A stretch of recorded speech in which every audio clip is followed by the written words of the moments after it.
irmãos? Hoje vamos para mais um estudo bíblico. Será bem interessante. Estamos dando sequência, da série de estudos sobre o sincretismo religioso. Não vou falar novamente o que é sincretismo religioso, porque já foi explicado na semana passada.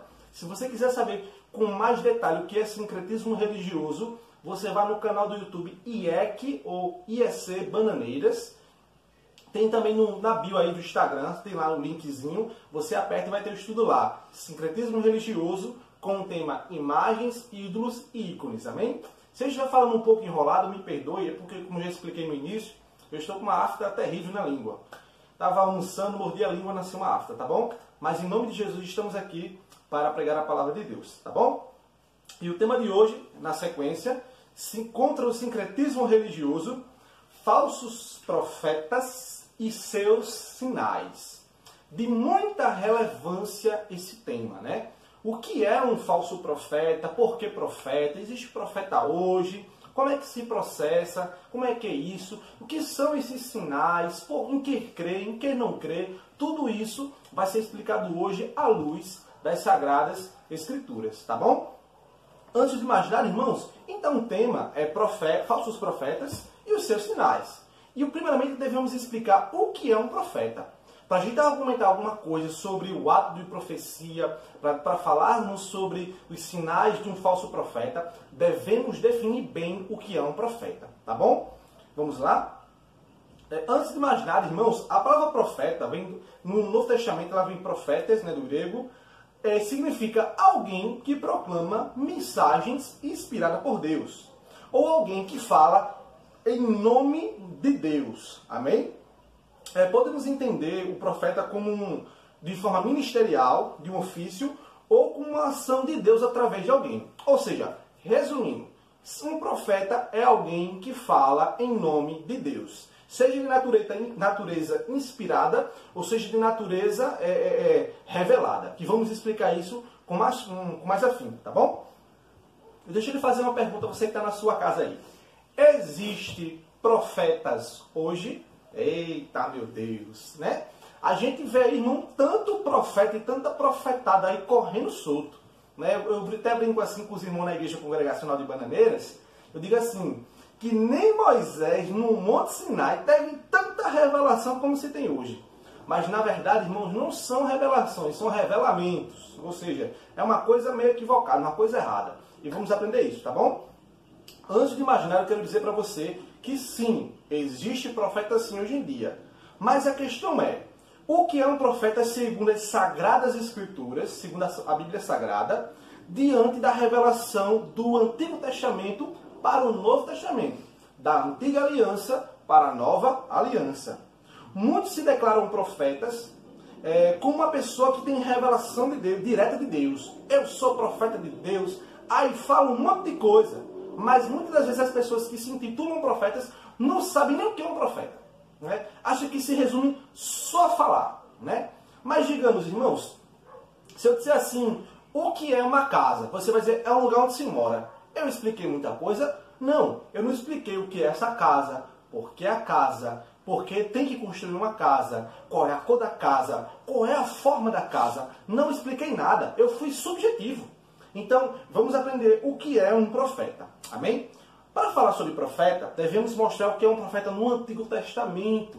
Qual é a visão do Antigo Testamento sobre um profeta? Veja bem, os profetas no Antigo Testamento, preste bem atenção para você não se enrolar, no Antigo Testamento, eles eram como boca de Deus. Amém? De forma da própria palavra, eles eram o que Deus estava falando, eles eram boca de Deus.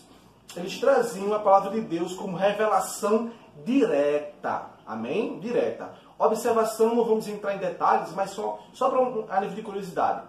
Observação que quando Deus usa um profeta, não é um transe não, viu? Não é como no Espiritismo que ele estava em transe, fechava os olhos e escrevia, não. Não é isso não.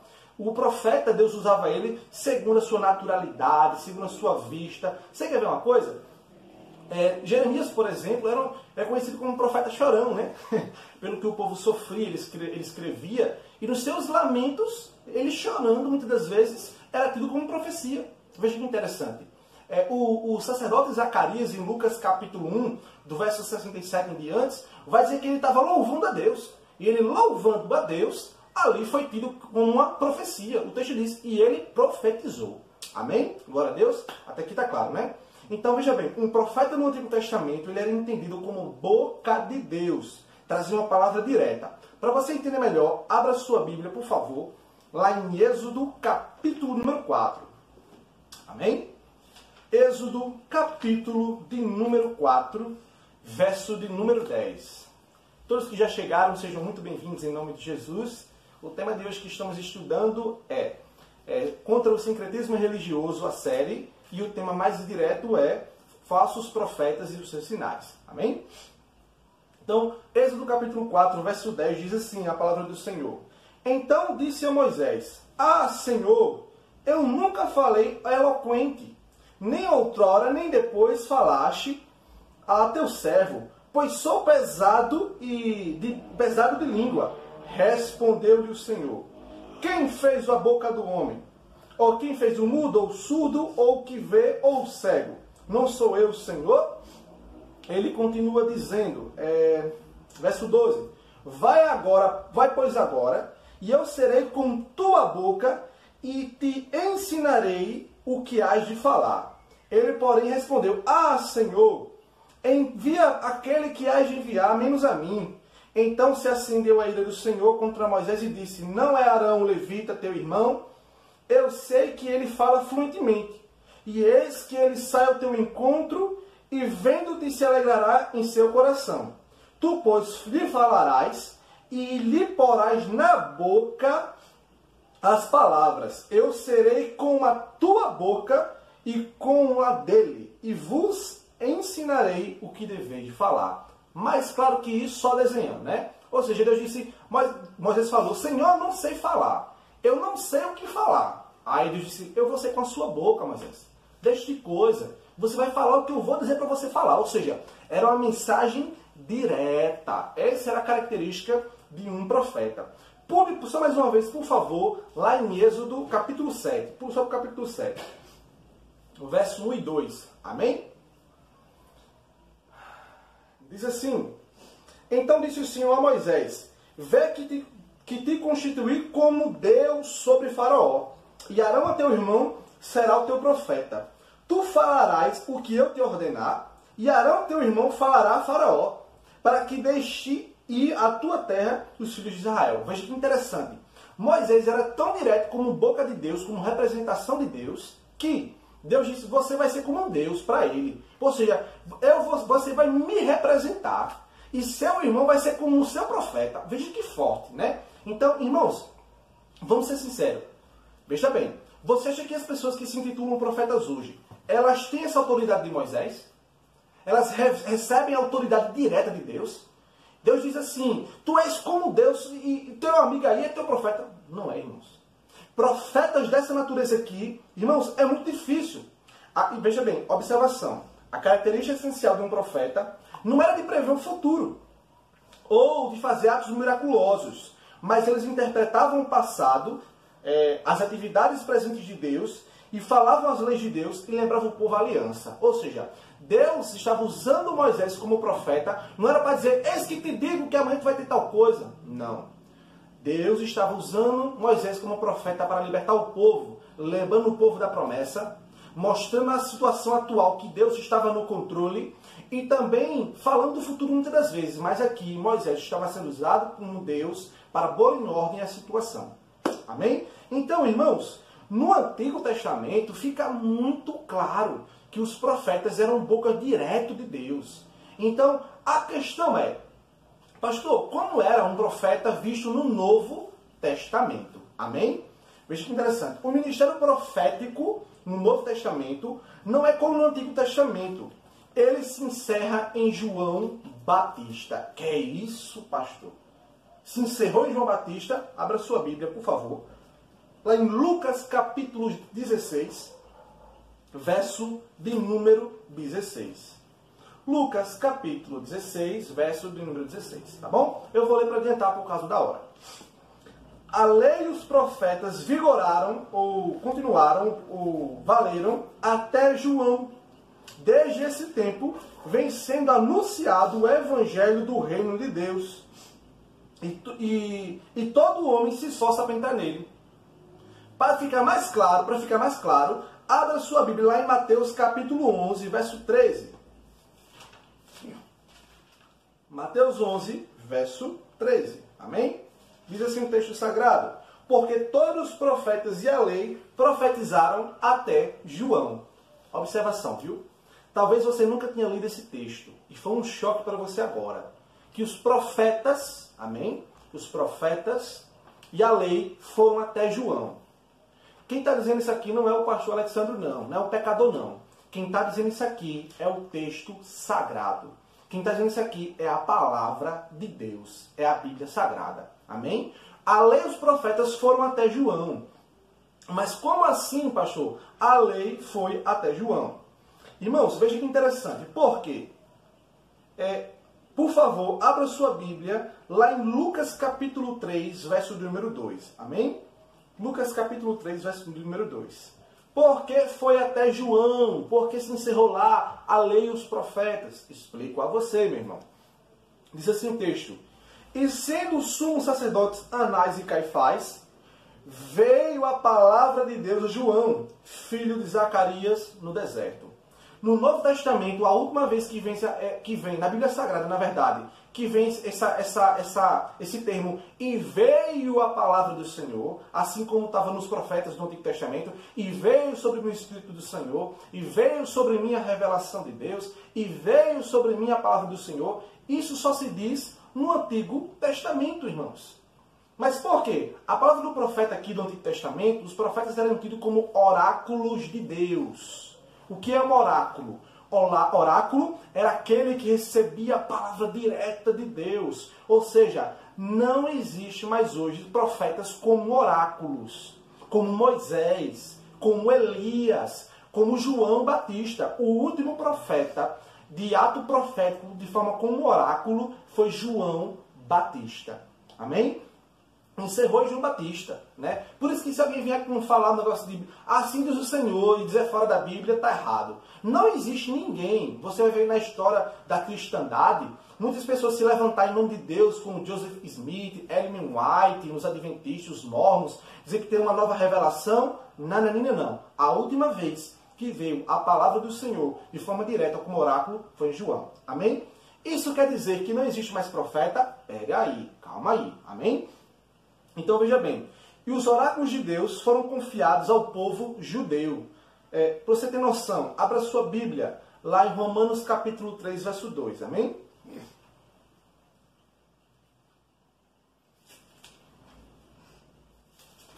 Romanos 3, verso 2. Vou ler para adiantar, tá bom?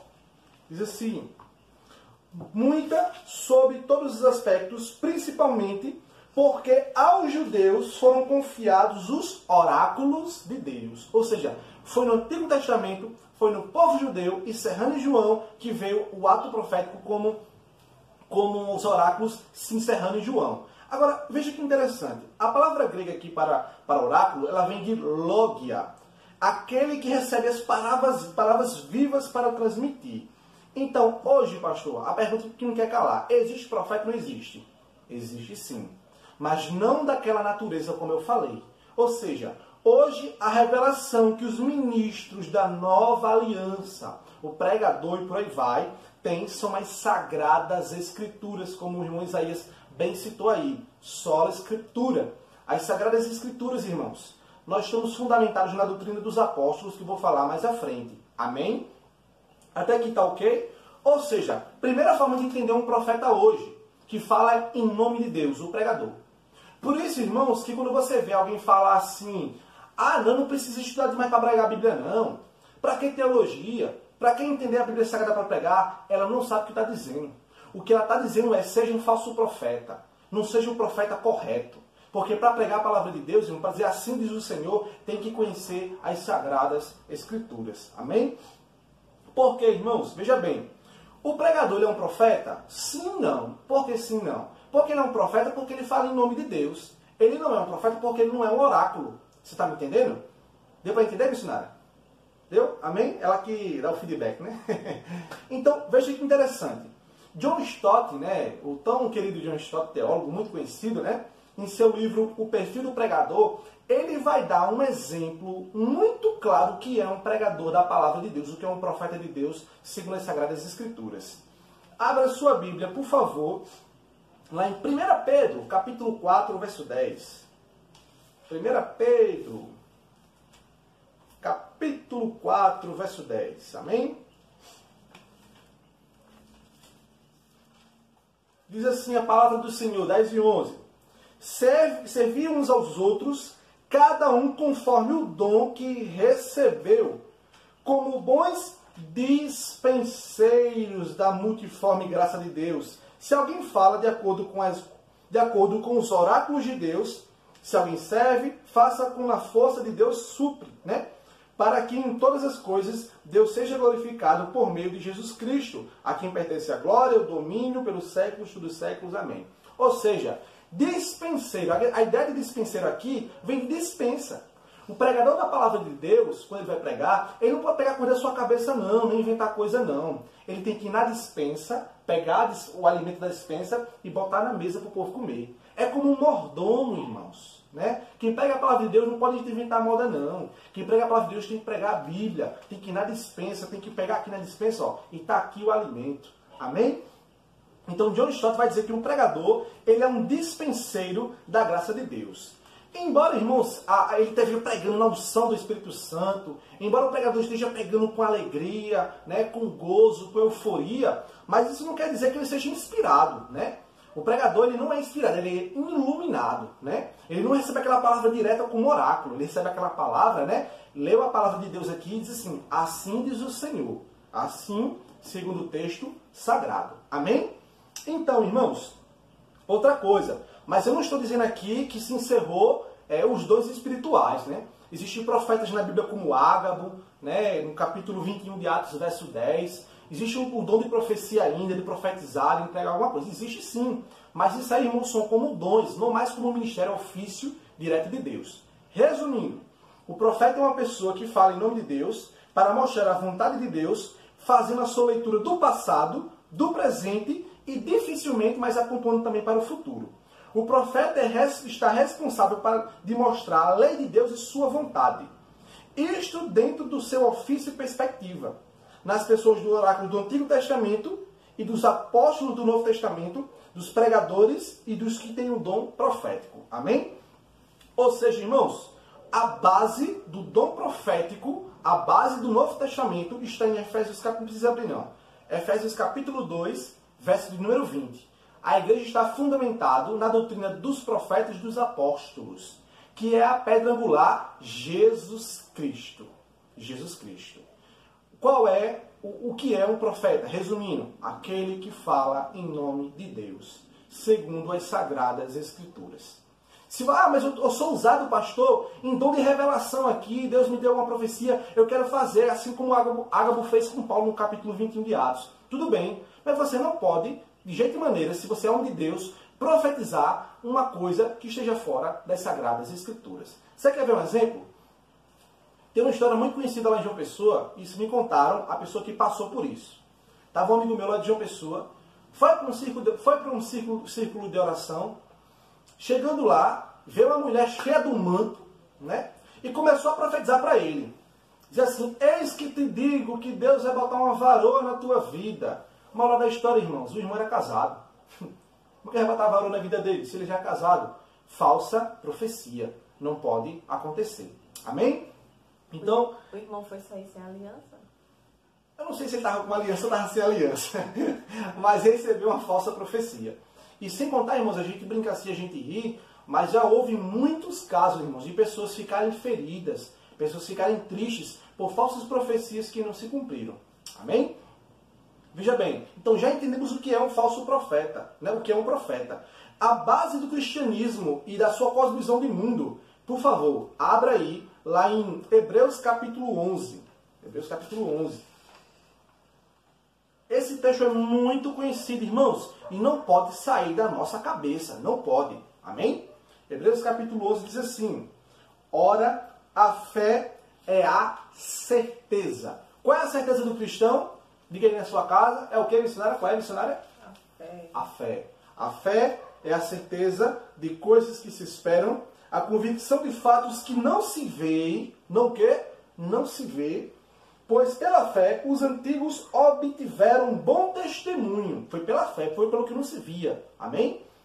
Verso 3. Pela fé entendemos que foi o universo formado ou criado pela palavra de Deus, de maneira que o invisível, ou que existe, veio a existir das coisas que não aparecem. Veja que coisa interessante o que o escritor aos Hebreus está dizendo.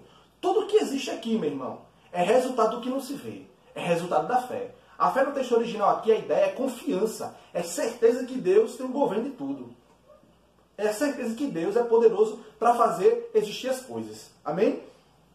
Qual é a certeza do cristão? É a fé. É tanto, irmãos, que tem um argumento na teologia que a gente chama de argumento cosmológico. O que é isso, pastor? Eu explico, não se preocupe. A palavra cosmológico, ela vem da junção da palavra grega cosmos, que significa universo. Tudo que existe, né? Mundo, né? Tudo que há. Ou seja, irmãos, a ideia do argumento cosmológico é que Deus, ele é a causa de tudo. A fé em Cristo, do Verbo encarnado, que criou todas as coisas, é a força que move o universo. Você está me entendendo? Você está me entendendo? Ou seja, irmãos, como foi que o mundo passou a existir? Lembra de Gênesis 1? No princípio, Deus disse, né? Deus criou, né, os céus e a terra e por aí vai. Você conhece o texto. João 1 vai dizer, né, que no princípio era o Verbo era Deus, e nada que fosse criado, assim, enfim. Você conhece o texto, né? Muito interessante. O problema, irmãos, é que o Evangelho diz que a fé, a base da fé, a base do cristianismo, da nossa religião, é a fé em Deus. É a fé em Cristo. Mas tem muitos profetas que têm se aproveitado de uma fé materialista. O que vem a ser isso? Primeiramente, o que é materialismo? Né? Vem de matéria, de coisa que se pega. Né? Uma das principais características do materialismo é a busca pela explicação de fenômenos da realidade, a partir de condições estritas, concretas e materiais. Por exemplo, Deus fez tal coisa, sim, mas eu quero saber como é que foi. Não tem como, porque a fé, irmãos, ela é baseada do que não se vê. Observação. Eu não estou dizendo que a fé não existe razão. Eu não estou dizendo que a fé cristã é cega. Não é isso. Ou seja, tudo que nós cremos hoje tem uma razão. Né? No Antigo Testamento, falou para o Novo Testamento e se concretizou. Por exemplo, a ressurreição de Cristo ela é confirmada tanto nas testemunhas oculares como na história. Mas o que eu estou dizendo, irmãos, é que a nossa fé ela é baseada em algo muito maior do que esse mundo que se existe. Amém? E é sobre isso que eu quero falar com você nesse momento. Sabemos o que é um profeta. Sabemos o que é uma fé materialista. Agora, irmãos, vamos falar sobre os sinais de um falso profeta. Amém? Preste atenção. Antes de mais nada, Cristo, irmãos, é o sinal completo da fé cristã. Por quê? Quando Adão peca, o que acontece? Deus diz que vai enviar um que vai esmagar a cabeça da serpente. Foi ou não foi? Depois disso, os profetas começaram a anunciar que viria um Messias, que iria, irmãos, restaurar tudo, trazer a paz, a restauração. Aconteceu ou não aconteceu? Aconteceu. Disse também os profetas que esse Messias ia sofrer, ia morrer. Aconteceu ou não aconteceu? Aconteceu. Disse também que esse Messias ia ressuscitar. Aconteceu ou não aconteceu? Aconteceu. E diz que esse Messias um dia vai voltar. Vai acontecer ou não vai? Vai, com certeza vai. Pode esperar e fique aí aguardando. Amém? Agora, eu quero que você abra comigo, por favor, lá em Mateus, capítulo de número 16. Tá bom? Semana passada nós falamos sobre a idolatria, né? Sobre os ídolos, sobre as imagens, os ícones, né? Aquela coisa toda, a veneração.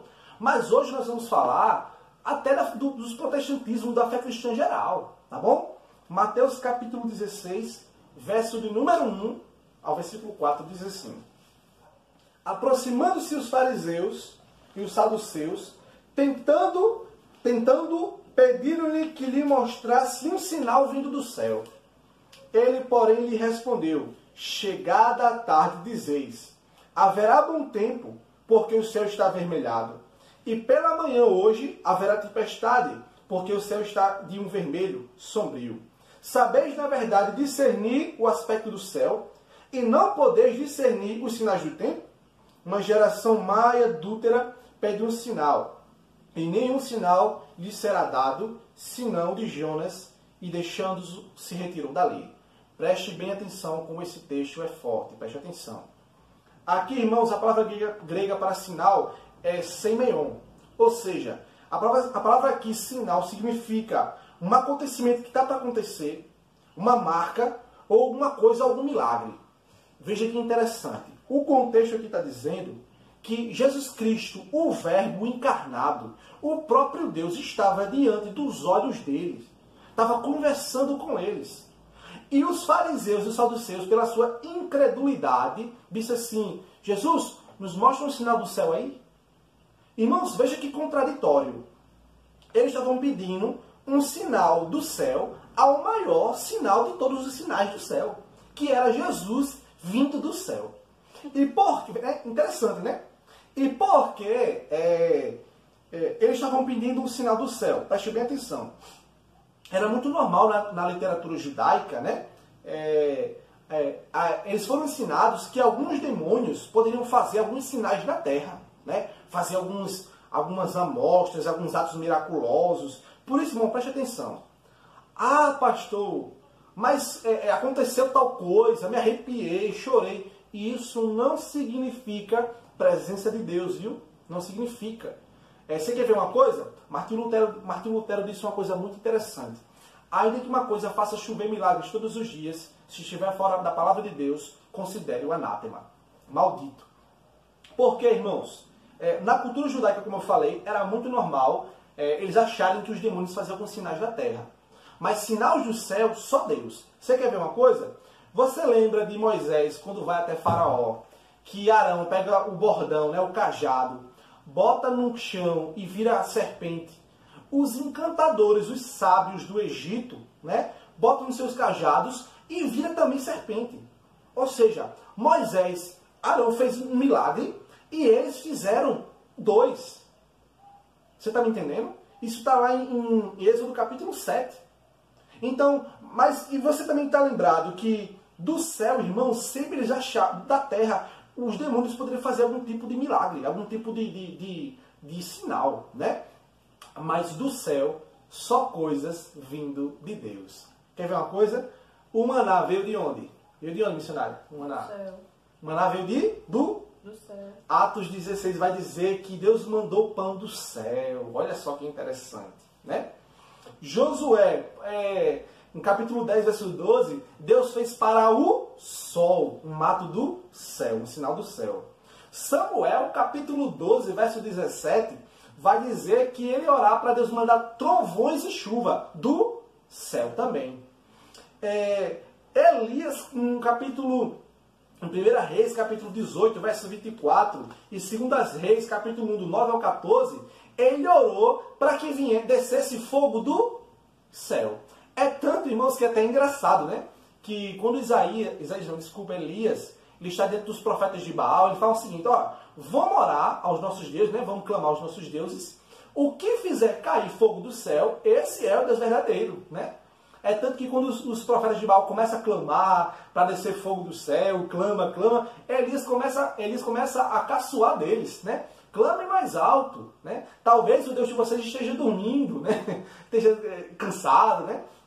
Então veja que interessante. Do céu, só vinha coisa divina. Agora, os fariseus e saduceus estavam pedindo um sinal do céu. Por isso Jesus falou: vocês são uma geração má e incrédula. Vocês conseguem perceber quando olha para o céu assim: eita, vai chover. Eita, aqui não vai não. Né? O povo do interior consegue, né? Eita, olhou para o céu assim, não vai chover não. A minha avó tava aquele sol pegando fogo. Se ela dissesse assim, vai chover, daqui a pouco chovia.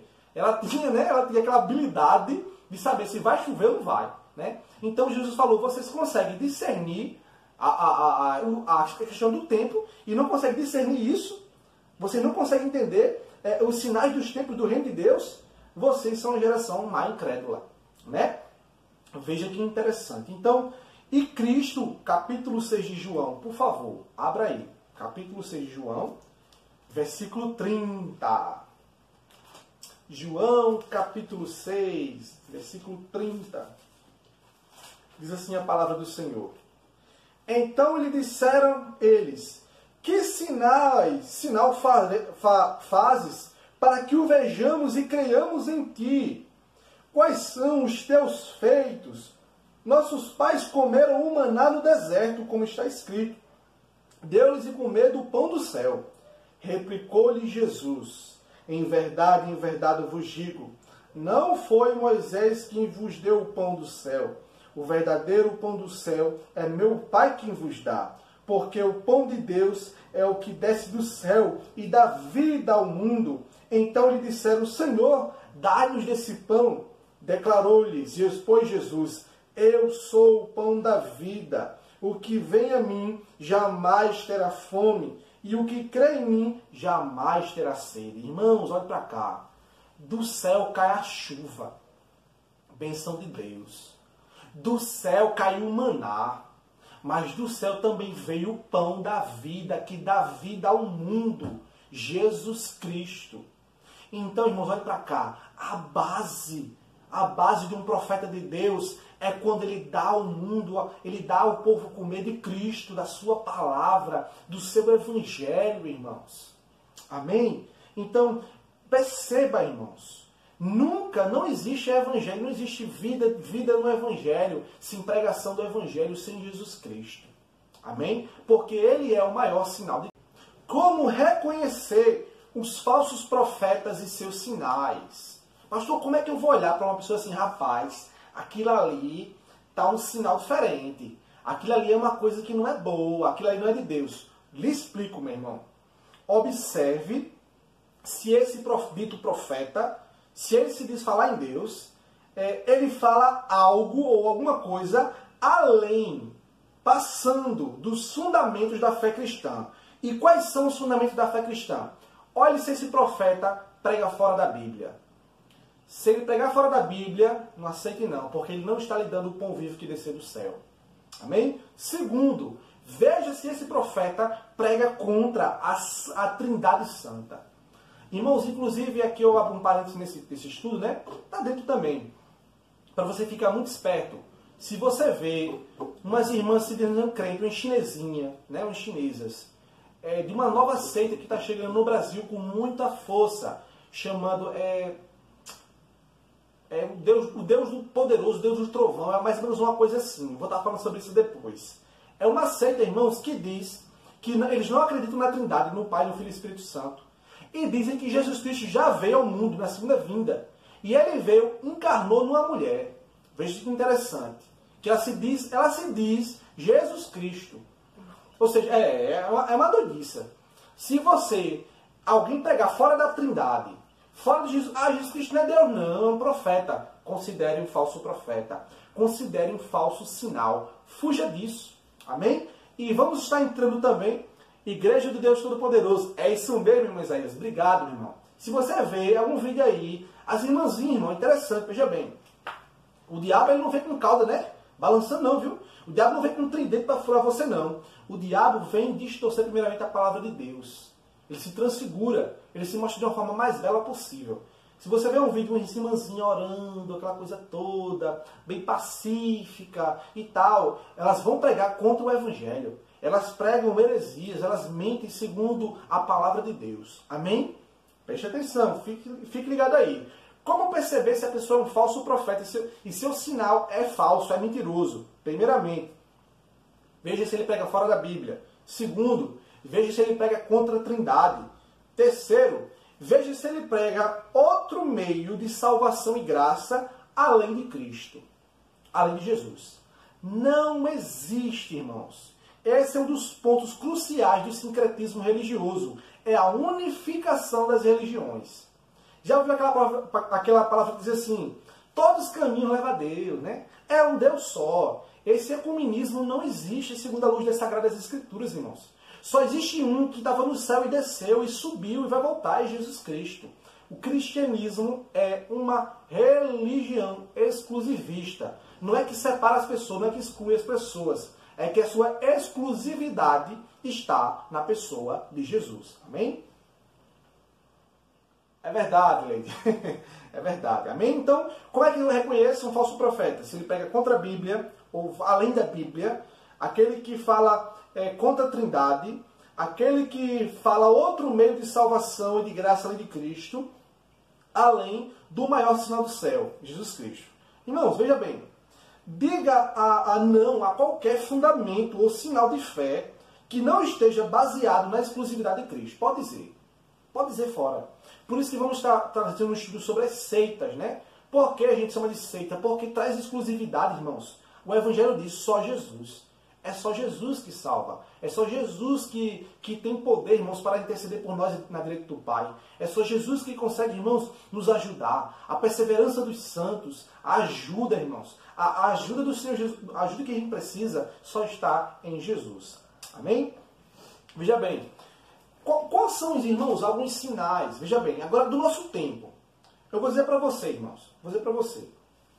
Alguns sinais de falsos profetas do nosso tempo. Dicionário pastor Ronildo, graça e paz, pastor.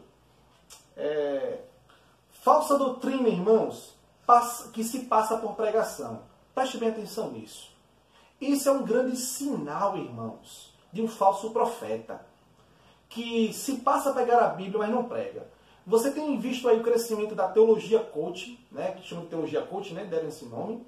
Que são pessoas, irmãos, que colocam uma pregação antropocêntrica. O que é uma pregação antropocêntrica? É uma pregação vem de antropos, de homem, onde o homem é o centro. A pregação, irmãos, muitas pregações hoje, não é Jesus Cristo que é o centro. São os homens que são o centro. É o ego, é massageando o ego, é sempre querendo trazer o bem-estar das pessoas, mas não se preocupa de pregar a palavra como ela é.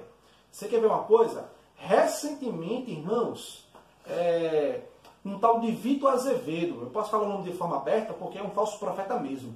Ele pregou, irmãos, dizendo, veja bem, que nós somos iguais a Jesus. Nós não somos iguais a Jesus, irmãos. Nós somos pecadores, irmãos. Nós somos miseráveis pecadores, nós precisamos da graça do Senhor Jesus. Jesus Cristo é o santo, Ele é o autor da vida, Ele é o único, irmãos. Né? É interessante que outros pregadores vão dizer que você é o centro, você é isso e aquilo. Não pode, irmãos. Nenhuma pregação pode dizer que Jesus Cristo não é o centro. Só Jesus é o centro. Amém? Falsas pregações. Outra coisa, irmãos.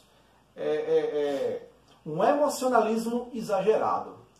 Eu já vi, irmãos, algumas igrejas, alguns cultos, né, algumas pregações, que a pessoa vai pregar. É um sentimentalismo... Exato, Diogo, tem que ser cristocêntrica.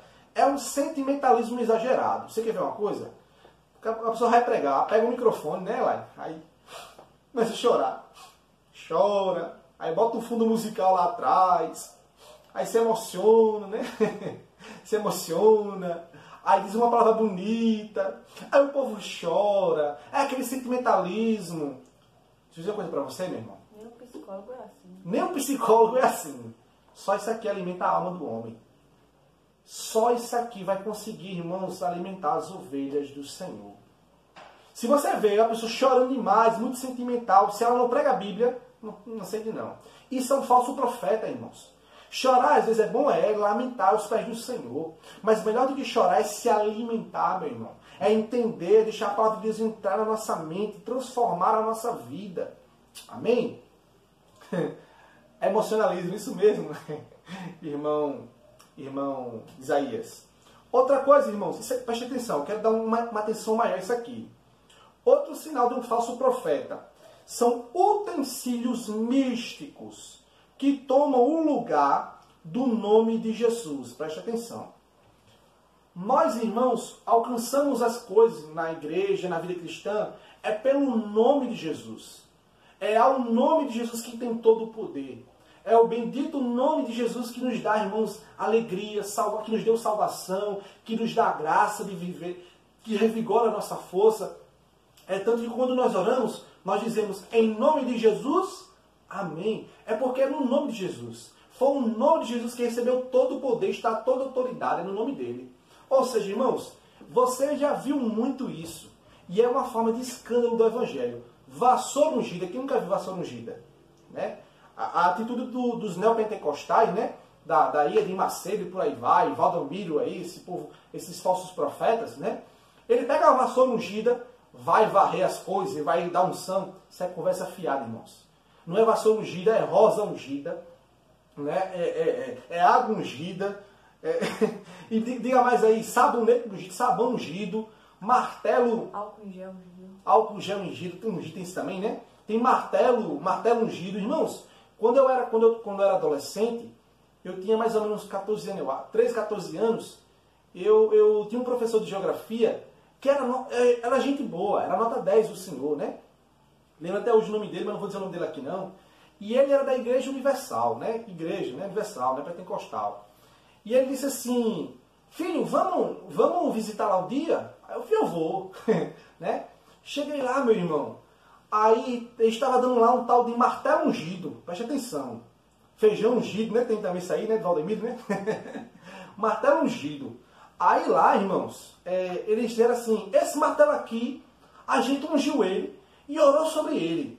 Então, quando você estiver preocupado com suas preocupações, você bate esse martelo na sua cabeça.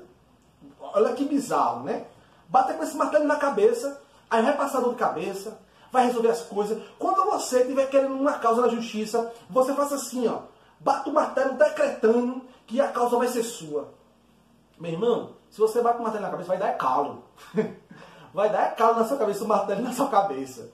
Se você bater o martelo, não vai acontecer nada. Porque vai lá o martelo do juiz, né? E se Deus quiser ajudar. Ou seja, irmãos, tem também a questão da água ungida, né? Estava até brincando uma vez essa semana com a Elaine, que ainda bem que as televisões hoje, elas não são mais de tubo, né? São de LED. Aí não tem como mais você botar água em cima da televisão. Porque antigamente, né? Eu não vou dizer que minha mãe fazia isso, né, Ana Cláudia? Eu não vou dizer que minha mãe fazia isso, né? Antes, sem conhecer mais da fé, né? Minha mãe fazia, menino, bota... ela não vai gostar muito disso, não. Menino, bota esse copo d'água em cima da televisão, né? Que vão orar, e você vai tomar água, e a água vai curar os problemas. Não, irmão. Não é água, não. Não é água, não é rosa, não é nada. É o bendito nome de Jesus. Tudo isso é um misticismo. Tudo isso, irmãos, é um ato sincrético. Né? É muito fácil a gente falar das imagens de escultura e dizer assim, eita, isso aqui é idolatria, isso aqui é veneração, é muito fácil. Mas no meio, irmãos, muitas vezes protestante, tem muitos atos sincréticos que precisam, essas mandigas precisam ser tiradas do meio de nós, irmãos. Nós não precisamos disso. Nós não precisamos desses falsos sinais. O maior sinal já foi feito, que foi Jesus Cristo vir ao mundo. O pão do céu já veio, irmãos. Nós temos o pão do céu, a maravilha do nosso Senhor Jesus Cristo, que alimenta a nossa alma, nos salvou, nos alimenta. Irmãos, é maravilhoso. Quem nunca, irmãos, estava chorando, foi para o quarto, disse, Jesus, fica aqui comigo. E Jesus se fez presente, irmãos. Jesus Cristo nos lavou, nos enxuga nossas lágrimas, nos dá força, irmãos. Para que rosa ungida, irmãos? Para que isso ou aquilo? Nós não precisamos mais.